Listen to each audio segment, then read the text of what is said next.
abierto, es más general que si nos referimos a Biblia o a Sagrada Escritura, ¿sí? La palabra de Dios conlleva todos estos puntos de los que hablamos, porque la palabra de Dios es la presencia de Dios en nuestras vidas, ¿no? Entonces, a Dios no solamente lo podemos encasillar nada más en la Biblia, ¿sí? Que obviamente la Biblia, por ser nuestra revelación, pues sí impregna y baña todo lo que conlleva, ¿no? Bien, ahora vamos a ver la relación entre Biblia y liturgia, ¿sí?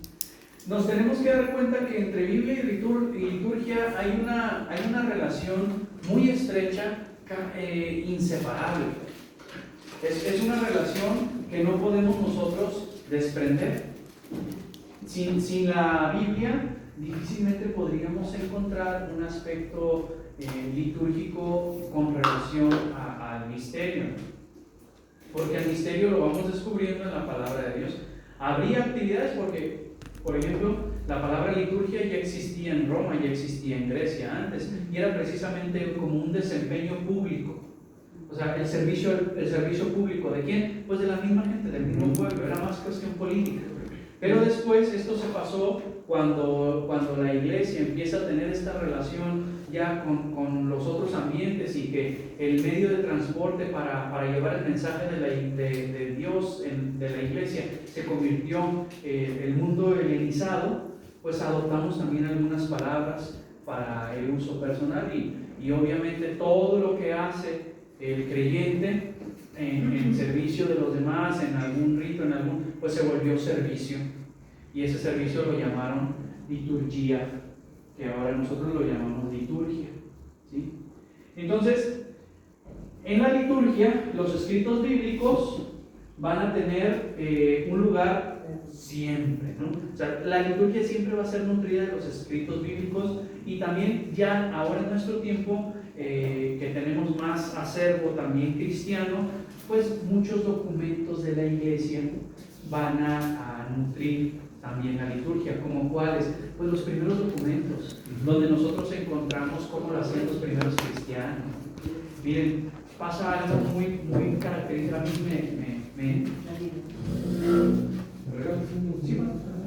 encontrar esta relación de la Biblia o Sagrada Escritura y la liturgia, para que nosotros encontremos el valor de eso. Miren, lo que pasa es que por muchos años nuestra, y no es que esté mal, pero nuestra digamos idea se enfocó en que la Eucaristía, y hemos descuidado la palabra de Dios,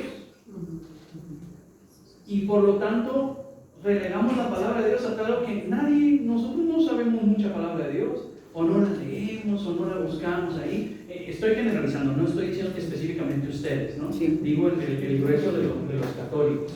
Y de repente nos sorprende que los protestantes se la sepan y que ellos sí la estudien, ¿no? Pero es que eso es nuestro también, o sea, no es un trabajo único del protestante, ¿sí? Y tampoco lo están haciendo mal. Pero nosotros hemos relegado, porque nos hemos concentrado únicamente a las cuestiones tradicionales, pero tradición sin información, es decir, tradición que no sé ni por qué va, pero siempre lo hacemos, siempre bajamos al santo, siempre lo subimos, siempre esto, siempre el otro, pero no sabemos cómo, por qué específicamente, y esa parte a veces nos damos cuenta que son santos que fueron, por ejemplo, muy respetuosos de la palabra de Dios. Un San Jerónimo, todo el mundo, que un Santo Tomás, por ejemplo, y todo el mundo que un San Juan, pero nadie sabe. Somos muy devotos de San Juan, pero nadie sabe quién es San Juan, ¿no? San Juan Bautista, y ahí está, en la Biblia se habla muy hermoso de él. Hasta el mismo Jesús dice que no hay hombre igual que él aquí en la tierra. Entonces, esa parte nosotros no la enfocamos, porque hemos descuidado esta relación que hay entre liturgia y Biblia. Yo le digo, por ejemplo, a las personas que van a la parroquia, y hoy en día es más común que la gente no comulgue, ¿no? Tristemente es más común, y les digo, y a veces dejas de venir porque dices, ay, y pues ni comulgo, como si eso fuera todo lo que pasa en la misa. Obviamente el milagro más grande es la transubstanciación, ¿no? Lo que se transforma, lo que cambia de sustancia, Pero si no puedes comulgar, te vas a morir de hambre porque ya no vas a ir, porque ya no puedes. Pero está la palabra de Dios, cómela. Come el pan de la palabra, que es el primer alimento de una misa. Es lo primero que comes, es el plato de entrada. Es lo primero que se sirve en la mesa de la palabra, que es el ambón. Y luego está la mesa de la Eucaristía. Pero si no comes nada, te mueres de hambre. Si cuando menos tienes un poco de comida, pues de alguna manera puedes resistir hasta que esa misma comida te invite a probar el nuevo platillo que es la Eucaristía. Por eso hay una relación muy, muy grande entre la liturgia y la Sagrada Escritura, y también la Sagrada Escritura va a tener un lugar permanente en la liturgia, siempre, no la puedes quitar, siempre va a estar presente de una manera o de otra.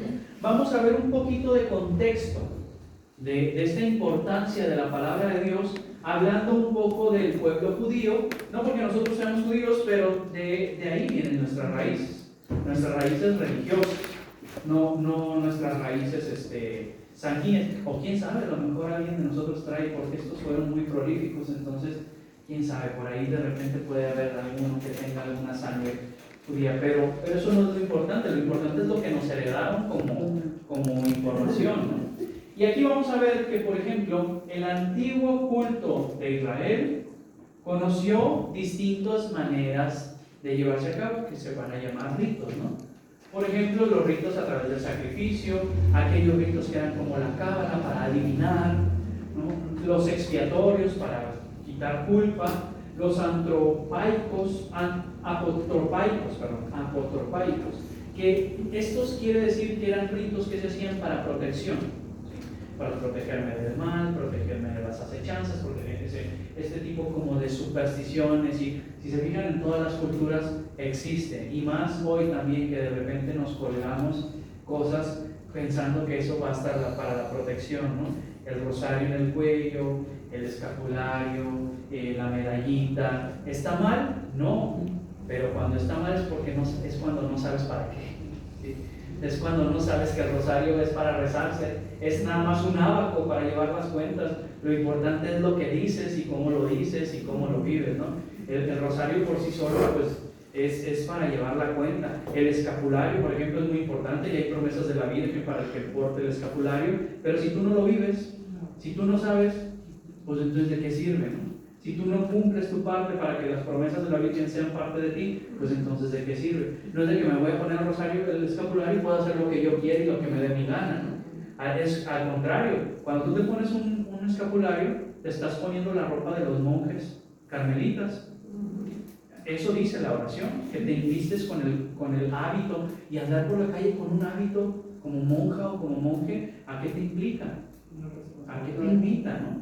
Entonces, ojo con eso, porque el escapulario no funciona por sí solo, sino que hay una situación nuestra, como en todo. Yo le digo a las personas, fíjense que vengo a bendecir, y escuchen la oración de bendición de la casa, es para los que viven en la casa, no es para las paredes. Si ustedes pueden tener cruz de pericón, le pueden rociar una pipa de agua bendita si tienen a su casa, pero si ustedes son la puerta de maldición, va a seguir entrando el mal. Si ustedes son la puerta de bendición, el bien se queda, ¿no? Pero es dependiendo de nosotros. Y es así entonces que el ser humano tiene esta participación y esta conciencia de la experiencia de Dios a través de los rituales, y después, poco a poco, se fueron centrando a la adoración del único Dios. Es decir, los judíos empezaron a conocer de poco a poco quién es Dios, hasta que después le conocen por su nombre y se centran en los ritos que tienen que ver. Es decir, los ritos anteriores, algunos se mantienen, los sacrificiales se mantienen, los adivinatorios todavía los judíos tienen esta parte con la cábala judía. Los expiatorios se mantuvieron un tiempo, pero ahorita ya no existen porque no tienen templo los judíos. Tienen nada más sinagogas, porque ellos quieren un templo y lo piensan construir hasta que puedan tener posesión de donde estaba el templo antes, que ahora es musulmán esa parte. Entonces, por eso ese pleito nunca se va a acabar, porque tienen que ceder unos u otros, ¿no? Pero en esta cuestión ellos van centrándose antes, cuando tenían el templo, en la unificación del culto alrededor del templo de Jerusalén. Y vamos a ver que eso más o menos es alrededor del 620 a.C. con el rey Josías, poco antes de que Judá fuera golpeada por el exilio babilónico, ¿sí? Entonces, cuando se centran en tener ya un formato de religiosidad con su propia liturgia, con su manera de hacer las cosas, ellos también van a tener liturgia, solo que en ese momento no se le llama así, pero van a tener esa misma participación con la manera en la que hacían los sacrificios, en lo que hacían las oraciones, en lo que hacían los rituales. Una vez al año tenías que subir a Jerusalén, tenías que comprar una tórtola, un becerro, un cabrito, ofrecer en sacrificio, etc. ¿Dónde sabemos eso? Pues de la Sagrada Escritura, que ahí está relatado cuando Jesús tenía que ir también para allá. Después del exilio empieza a suceder algo específico. Esto es un fenómeno que sucede al pueblo judío gracias a que se quedan sin poder ir al templo, ¿sí? El templo para el judío era esta parte donde ellos hacían el sacrificio con Dios, donde Dios se encontraba con ellos, y cuando llega un pueblo, los domina, se los lleva de esa tierra y se los lleva a Babilonia y los deja sin poder ir al templo, y ellos no podían tener un lugar así ya como el templo. ¿Ahora qué van a hacer? Pues empiezan a surgir el culto sinagogal, ¿sí? Y el culto sinagogal entonces se va a convertir en una liturgia que gira en torno ya no al sacrificio, sino en torno a la palabra. Porque es lo único que se puede llevar. Ay, que nos invadieron, que ya nos van a llevar. ¿Qué vas a echar en tus pertenencias? Pues échate los rollos de los profetas, échate los rollos de la ley, de la creación. Échate esos rollos y llévatelos. ¿Y cómo nos vamos a conectar con nuestro Dios? Pues los vamos a leer. Los salmos. ¿De dónde creen que surgieron tantos salmos? De Señor, si me olvido de ti, que se me paralice la mano. Porque ya no estaban en su tierra.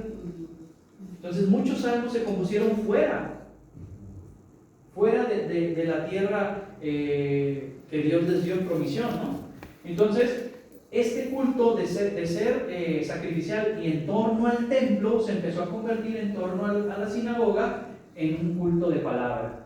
Durante el dominio persa se estableció la práctica de la lectura pública de la ley en la antigua liturgia del día de la aclamación. Si bien se empieza a hacer todo un sistema para esta aclamación al comienzo del séptimo mes, hoy fiesta del Año Nuevo, probablemente en el 397 a.C. Eso lo podemos ver en Nehemías del 7:52 al 8, versículo 3. ¿Sí? Ya si ustedes tienen algún tiempo para leerlo, pues pueden hacerlo en su meditación, en su repaso. La Biblia también menciona en varias ocasiones anteriores una lectura ante el pueblo o las autoridades de un texto legislativo posteriormente asumido en la Torá. Es decir, acuérdense que para el judío la religión también era su política. Entonces la ley de Dios también era la ley civil. Por eso dice aquí que esto se va a convertir en que las autoridades podían pararse a leer. ¿Qué iban a leer? Pues un texto de lo que ahora nosotros conocemos como Sagrada Escritura. Y aquí va a estar el legislativo, ¿no? Asumido después en la Torá. Y la lectura de la ley en el Éxodo, la lectura de la ley en Segunda de Reyes y la institución de la práctica de los 7 años en el Deuteronomio, ¿sí? Se fijan, aquí hay expresiones que nos invitan a repasar esto. Por ejemplo, alguien que busque en su Biblia el libro del Deuteronomio, capítulo 31, versículo del 9 al 13.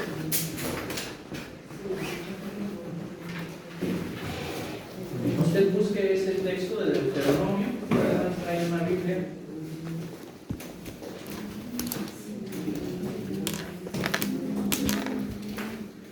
Busca por favor el libro del Éxodo, del capítulo 24, versículo 6. ¿Y alguien más? ¿Deuteronomio qué? Deuteronomio 31, del 9 al 13. Y usted, por favor, busque el libro de Segunda de Reyes, capítulo 23, del 1 al 3.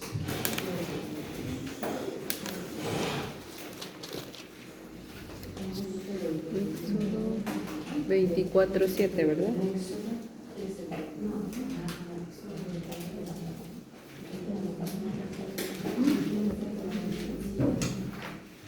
Ya.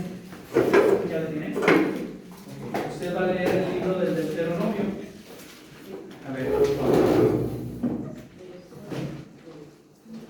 Moisés escribió esta ley y la consignó a los sacerdotes levitas, que llevan el arca de la alianza del Señor, y a todos los concejales de Israel, y les mandó: cada 7 años, el año de la remisión, durante la fiesta de las chozas, cuando todo Israel acuda a presentarse ante el Señor tu Dios en el lugar que Él elija, se proclamará esta ley frente a todo el pueblo.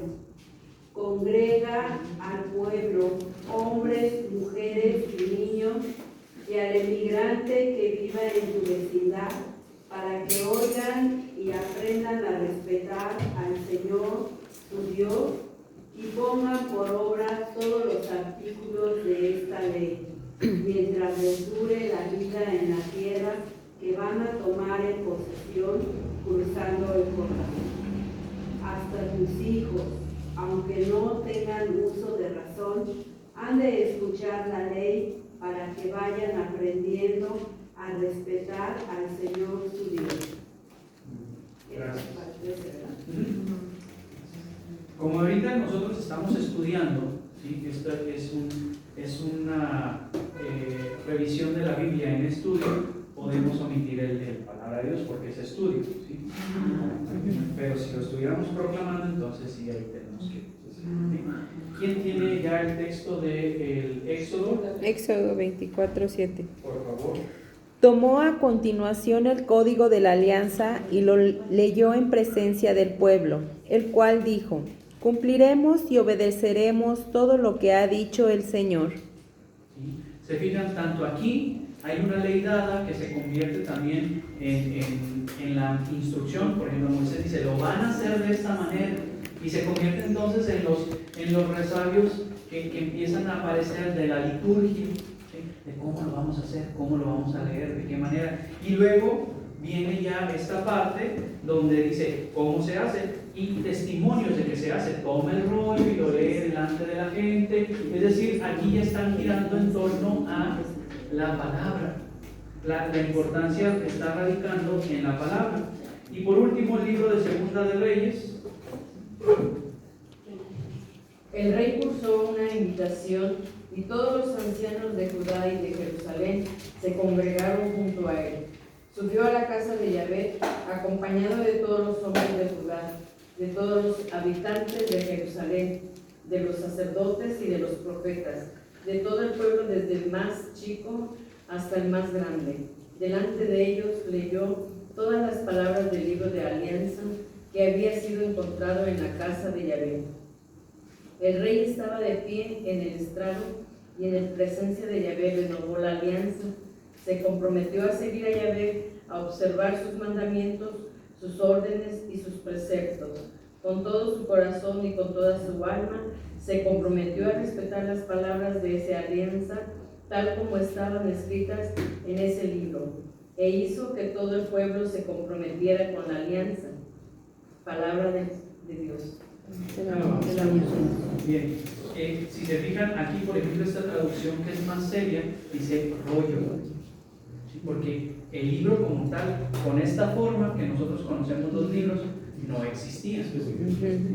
Entonces, la traducción más apegada a un texto, a una traducción más Original. Digamos original, es pues el rollo, porque era como escribían. ¿Y cómo sabes eso? Bueno, pues es que si vas a estudiar la Biblia tienes que saber contexto y entonces saber cómo escribían, porque también eso es importante.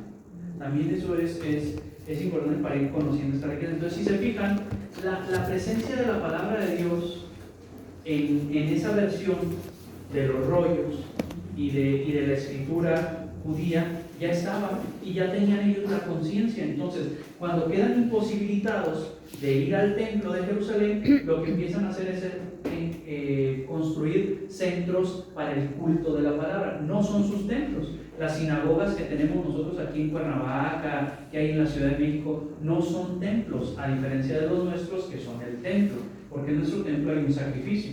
En ellos no hay especie de sacrificios. Tienen ellos una vez al año un ritual de purificación, creo que se llama el Yom Kippur o algo así, pero es todo un proceso de ayunos, de un tipo de vestimenta, etcétera, en el cual ellos tienen que observarlo rigurosamente, pero no tienen esta especie del sacrificio, ¿sí? Y la Pascua de ellos es una especie como del sacrificio como tiene sentido de nosotros, a tal grado que ellos no lo consideran así, porque no tienen templo. Bien, entonces,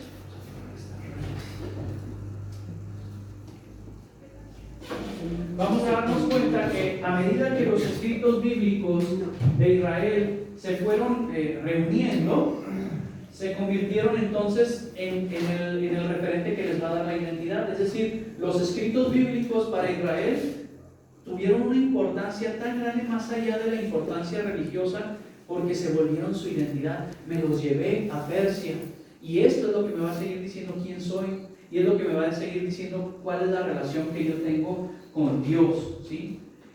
¿Y por qué? Porque estos escritos van a contener dentro de sus escritos las Magnalia Dei o Magnalia Dei, que son las grandes gestas divinas, es decir, todo lo grande que Dios ha hecho, y es todo lo grande que el judío seguirá esperando por tantos siglos, ¿no? Que venga Dios, que nos libere. ¿Hasta cuándo, Señor, vendrá? ¿Hasta cuándo tu mano? ¿Hasta cuándo me escucharás? ¿Hasta cuándo liberarás? ¿Hasta cuándo? Entonces Él espera de su salvación, de su Mesías, porque ellos tienen el recuerdo que les dio de identidad. Yo soy parte de un pueblo al que Dios sacó de Egipto, yo soy parte de un pueblo al que Dios alimentó en el desierto, yo soy parte de un pueblo al que Dios escogió, al que Dios salvó, etc. Y esas son las maravillas de Dios en ese pueblo, que les va a dar la identidad. ¿A través de qué? Solo de la palabra, porque ya no les quedaba más. Solo de la palabra. Entonces, nosotros tenemos aquí un precedente de cómo también la palabra para nosotros puede ser respuesta de muchas cosas.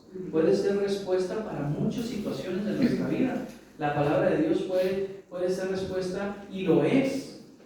Muchas veces nosotros vamos a la misa y decimos: ay, como que esta palabra sentí que me decía a mí directamente, ¿no? La primera lectura, el salmo, la segunda, la oración colecta, etc. Pues es que es por eso mismo, porque está para eso la palabra de Dios. Y entonces se convirtió también en la regla de vida. Es decir, ellos, los judíos, después de los 10 mandamientos, de esos 10 mandamientos hicieron surgir más mandamientos y más, pero todo era nutrido de la palabra de Dios. Este complejo significado de lo que es la palabra de Dios se resume en el término hebreo Torah, que es la instrucción, traducido al griego como nomos, que es ley, entendido como la disciplina o la educación comparable a la educación que le daban los griegos a los niños, que es la paidei, que de ahí viene la palabra pedagogía. Con este doble propósito, ¿cuál es el doble propósito? La rememoración, ¿sí? Que es esto: recordar las grandes gestas de Dios. Y si se fijan, nosotros tenemos eso en la misa, que está sacado también de la Sagrada Escritura, que es el memento, que es decir, el recuerdo del sacrificio del Señor. Memoria. Las palabras dichas por Jesucristo, ¿sí? Que dijo: tomen y coman todos de él, porque esto es mi cuerpo, que será entregado por ustedes. Del mismo modo, acabada la cena, tomó el cáliz, dándote gracias, te bendijo de nuevo y dijo: tomen y beban todos de él. Palabras de Jesucristo: tomen y beban todos de él, porque este es el cáliz de mi sangre, sangre de la alianza nueva y eterna. Entonces, eso es la rememoración. Recordar. Para ellos este doble propósito de estar en contacto con la palabra de Dios era que no olvidaran. ¿Sí? Eso, perdón, lo que acaba de decir, eso es la anamnesis, que le llaman. La análisis, sí, que sí. También esa palabra tiene que ver con recordar. Okay. Pero Gracias. eso es griega, porque la influencia del Antiguo Testamento es más griego que hebreo. Okay. ¿Sí? Bien. Gracias. Entonces, la rememoración tiene el mismo significado, pero obviamente sin la cuestión sacramental, ¿no? Porque pues es otra cultura y es la religión judía. Y el segundo paso que tenía era la educación, ¿no? La segunda función. Y lo vemos en el texto, en los textos que leímos, ¿no? Que decía, se lo leerás a los jóvenes, se lo leerás a los niños, etcétera, como decía Deuteronomio, ¿no? Como indicaba, que es un proceso pedagógico el que están buscando hacer con la palabra. Y esto, no sé si ustedes han participado un poquito en la cuestión de la... ¿Cómo se llama este grupo católico que tenemos nosotros? Se me olvidó el nombre. El camino neocatecumenal, que retoman un poquito cosas de la Pascua judía, donde el niño se para y le pregunta al papá, papá, ¿por qué comemos esto? Y el papá empieza a relatar, porque no, Dios nos sacó de Egipto, etcétera, y empieza a relatar. Y papá, ¿y por qué? Es una serie de preguntas, pero es educación, pero es un recorrido histórico de la salvación tomado de las Sagradas Escrituras. Entonces, la sinagoga adoptó la lectura litúrgica de los 5 libros llamados de Moisés, que son para nosotros también del Pentateuco. La lectura de la Torá, para ellos esa es la Torá, pero también le agregaron los memorables pasajes de los profetas, que es como este recuerdo de los aciertos y de los errores cuando el pueblo se aleja de Dios y cuando el pueblo está cerca de Dios. Es como una especie de aprende de los errores, ¿no? Los profetas. Y luego, después de los profetas, todo enmarcado para las alabanzas con los tejidos, que son los salmos. Si se fijan, ellos tenían una estructura, ¿no? Tenían una estructura de recuerdo, educación, para luego pasar también a este sentido de lo memorable, lo que Dios ha hecho por nosotros a través de los elegidos, de los profetas, y luego viene la alabanza. ¿A poco esto no se parece un poco a los elementos que hay también en nuestra vida cristiana a través de la palabra? Los salmos que utilizamos en medio de las lecturas dominicales o entre semana, que es la última lectura que hacemos de los salmos, etc. Pues esa parte es también la raíz de la enseñanza que nosotros hemos tenido, de la práctica que llegó a nuestros orígenes, que es la práctica judía, ¿no? Porque en la época en la que Jesús vivió en este mundo, la lectura de la ley se practicaba según la costumbre de los judíos que tenían en un ciclo de 1 o 3 años, o también podía ser libre, ¿no? Ellos tenían también, si se fijan, ya empezaba a haber un formato. Ah, caray, eso no se parece a lo que nosotros de repente hemos hecho. No tenemos el ciclo A, B y C, no tenemos también las lecturas que son diferentes con los años pares e impares, ¿sí? Entonces, si se fijan, hay una necesidad para ponerle un orden, hay una necesidad de empezar a hacer una estructura de cómo vamos a realizar las cosas. Además, hubo otras celebraciones que se describen en estudios específicos sobre la liturgia de la palabra en el judaísmo, es decir, había otras celebraciones que se desarrollaban en torno a la palabra. En el judaísmo, por ejemplo, había escuela de profetas para ser profetas. En el tiempo de los profetas hubo quien tuvo discípulos para el profetismo. De ahí que de repente tengamos un Isaías que escribe en un año y luego vemos, dices, ay, pues este Isaías tuvo que haber vivido como 300 años, ¿no? Porque acá hay otro escrito de Isaías con otros relatos de otro contexto histórico que tiene una separación más o menos como de 300 años. ¿Cómo vivió tanto? Pues Isaías tenía una escuela de profetas, ¿sí? Y acuérdense que antes esto tiene... Sí, exacto, así en el estudio de los profetas, así llamamos a los Isaías, a Isaías 1, 2 o 3. ¿Por qué? Porque se distinguen de acuerdo al tiempo en el que escriben, ¿sí? Pero ¿qué pasa? Lo que pasa es que eso también se va a ver en el Nuevo Testamento, muy clásico. A veces tú ponías el nombre del que tenía el peso para que no fuera, para que dijera, ah, es de él, vamos a guardarlo, vamos a ponerle atención, vamos a cuidarlo, ¿no? ¿Por qué? Porque es de Isaías. Entonces, pero como era de la escuela de Isaías, pues también llevaban la línea del profeta. Bien. Luego, aquí hay una diferencia. La liturgia sacrificial iba de acuerdo al templo, ¿sí? El sacrificio solamente lo podíamos hacer en el templo. La liturgia sinagogal de la lectura se puede realizar en todas las comunidades, ¿sí? Es decir, bastaba con que hicieras una sinagoga para que se pudiera realizar, ¿sí? Lo vemos en un pasaje del Evangelio donde el jefe de la sinagoga va y busca a Jesús, y Jesús no estaba en Jerusalén, Jesús estaba en el norte, y ese jefe de aquella sinagoga va y busca a Jesús para decirle: mi hija se está muriendo. En otro pasaje del Evangelio ya no llega a decirle: mi hija se está muriendo. En otro pasaje dice: mi hija se murió, ven, ¿sí? Entonces, si se fijan, ya la sinagoga es una manera como de acercar más la liturgia o la palabra de Dios a la gente sin la necesidad de tener específicamente un templo, aunque todos en el tiempo de Jesús estaban obligados a ir al templo una vez, aunque sea, ¿no?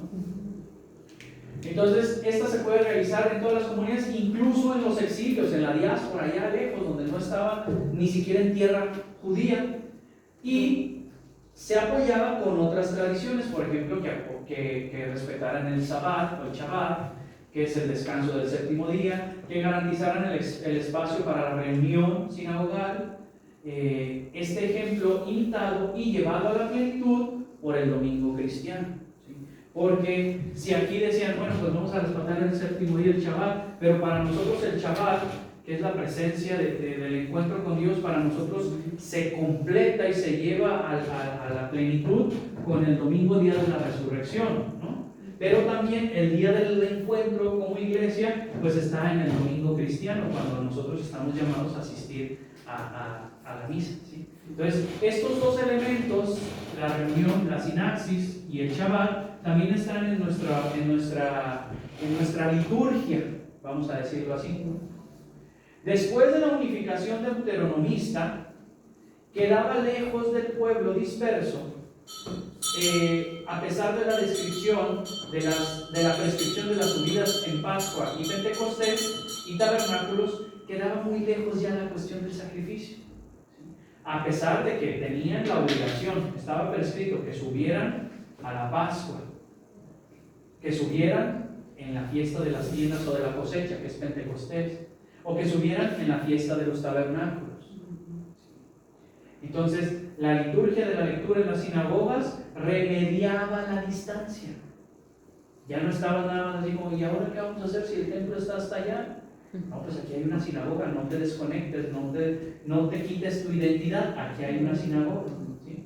Remediaba la distancia del templo, y así la instrucción de la comunidad, las fiestas de todo Israel, la piedad diaria del israelita se alimentan de la tradición, vamos a llamarle ahora bíblica, y ellas a su vez la realimentan.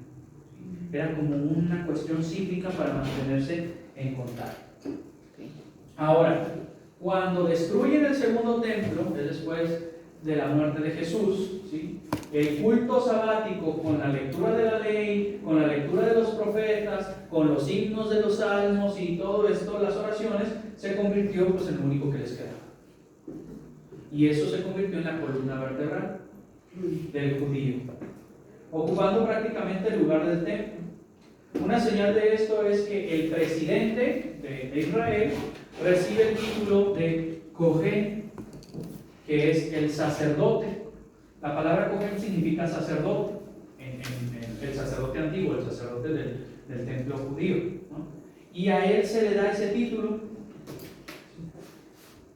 Entonces, cuando el sacrificio del templo perdió su lugar, aumentó la fuerza de la palabra, el énfasis que se le dio ya en el judaísmo, pero sobre todo en el cristianismo, en el sacrificio de alabanza y en el sacrificio espiritual, ¿sí? Es decir, nosotros asumimos eso del sacrificio de lo que hacían los judíos, porque acuérdense que las primeras comunidades cristianas pues eran judías, eran de judíos cristianos, judeocristianos, judeos conversos, que sabían mucho hacer las cosas judías y estaban aprendiendo a hacer las cosas cristianas.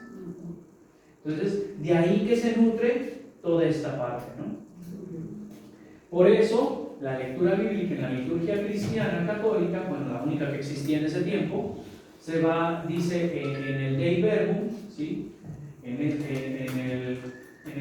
este texto dice que ofrece las principales referencias para comprender el uso de la Biblia en la liturgia católica, ¿sí? Es decir, el texto Dei Verbum que vamos a estar mencionando nos va a ofrecer mucho de cómo se comprende el uso de la Biblia para poder entender la liturgia bíblica en la liturgia cristiana, ¿sí? La lectura bíblica en la liturgia cristiana. Pero Dei Verbum no va a desconocer que es gracias a la riqueza de la cultura judía que nosotros vamos a tener esta cuestión organizada, ¿sí? Es decir, lo que nosotros hacemos como cristianos es herencia de la liturgia judía, hasta cierta parte, no todo, pero hasta cierta parte. La liturgia cristiana desde sus inicios dedicó un amplio espacio al anuncio de la palabra de Dios, gran espacio. Y esa palabra de Dios se va a encontrar en la Biblia, pero acuérdense que el cristianismo es primero en práctica y después viene la Biblia, lo escrito. Es decir, ya había comunidades cristianas antes de que nosotros tuviéramos la Biblia. Porque acuérdense que ahora lo que nosotros leemos en la Biblia como cartas paulinas, primero fueron cartas que se enviaron. No es, ay, te envío la Biblia y ahí léete las cartas. No, las cartas primero eran comunicación entre las comunidades que después pasaron a ser parte del compendio que se conoce ahora como Biblia. Entonces, por eso la liturgia cristiana, decíamos anteriormente, también uno de sus pedestales, uno de sus pies en este tripié, ¿sí? Es la tradición, ¿no? Porque la tradición es primero, es decir, el ser católicos primero se enseñó de manera verbal, el ser cristiano, y después se empezó a escribir con la Sagrada Escritura, y se empezó a dejar ese testimonio. Y después se empezó a cuidar con el magisterio para que esto no se altere y esto no se exagere ni de menos ni de más. Entonces, esta es la situación que comprende nuestra creencia, pero primero tuvimos nosotros el practicar como cristianos y después tuvimos nosotros nuestro compendio escrito. Entonces, pero ya se utilizaba, claro que sí, porque a veces las cartas que llegaban de San Pablo se leían en comunidad. Es decir, nos llegó una carta de quién, pues de Pablo, vamos a reunirnos para leerla. Y por eso, hermanos, no dice Juanito, en algunas sí, querido Teófilo, ¿no? Y en unas sí son dirigidas a una persona, tráeme el saco que dejé allá en tal parte, ¿sí? Cuídate de tal persona, del herrero. Entonces, sí son a veces dirigidas a una sola, pero también en su mayoría son dirigidas de manera comunitaria.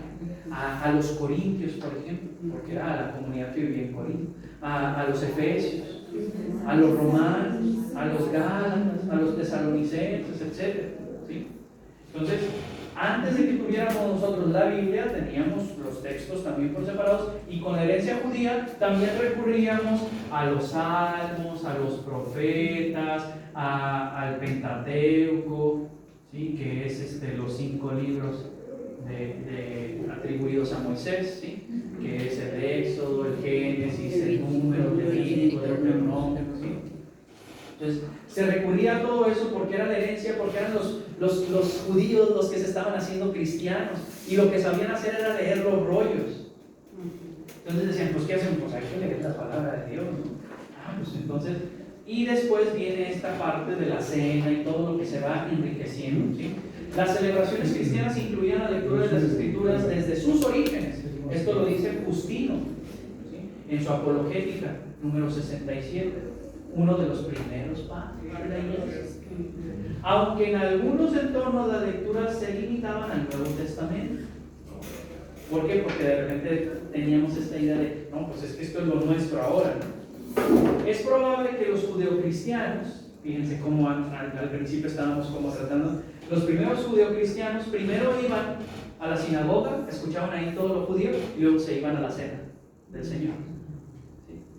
Era como la manera en la que complementaban. Ya después todo esto se va haciendo en el mismo lugar hasta que se conforma la estructura de lo que nosotros llamamos como misa. Fíjense cómo la palabra de Dios estructura una parte de la misa. Y es tan importante la liturgia en la palabra que tiene esta parte, la misa, ¿no? Que es liturgia de la palabra. ¿Cuántas partes tiene la misa? Dos. ¿Cuáles son? Liturgia de la palabra y liturgia de los eucarísticos. Una de las partes de la misa es la liturgia de la palabra. Entonces, si no, es importante que nosotros detengamos el realce y acudamos y tengamos la conciencia de que la palabra de Dios también es importante. A veces nosotros no sabemos, nosotros nada más sabemos que en el Evangelio nos paramos por el pellizco, ¿verdad? De la mamá o de la abuela, pero nunca supimos que nos paramos porque es palabra de Jesucristo. ¿Y por qué si es palabra de Dios también la otra? ¿Por qué la escuchamos sentado? Porque la palabra de Dios es salida de un intérprete y la palabra de Jesucristo es el mismo Jesucristo quien la proclama. Entonces, por eso de pie el Evangelio y por eso sentados los demás, aunque tienen palabra de Dios, la Sagrada Escritura también. Bueno, entonces se cree entonces que así funcionaba esto. El sábado iba a la sinagoga y al atardecer, cuando ya era domingo, me iba a la resurrección del Señor. ¿Sí? Porque acuérdense también que el día judío es diferente, no terminaba como termina el nuestro. Celebraban la cena, que era el memorial, fíjense otra vez, memorial, el recuerdo, la análisis, ¿no? Del misterio pascual de Jesús, muerte y resurrección. Se puede suponer que entonces la combinación de la lectura de las Escrituras y la celebración fraterna con acción de gracias, es decir, Eucaristos, Eucaristía, celebrando el misterio pascual de Cristo, ocurrió muy temprano, como sugieren otros textos del Nuevo Testamento. Que se reúnen a la fracción del pan los hermanos, como lo sugieren los Hechos de los Apóstoles, como lo sugiere Pablo, por ejemplo, en algún texto que él está predicando y se le cae uno porque duró mucho en la predicación y se le durmió y se cayó del piso y se murió. ¿Sí? Bien, entonces ya es hora. ¿Sí? Vamos a dejarlo ahí para seguir desarrollando este tema el día de mañana y seguir con nuestras clases.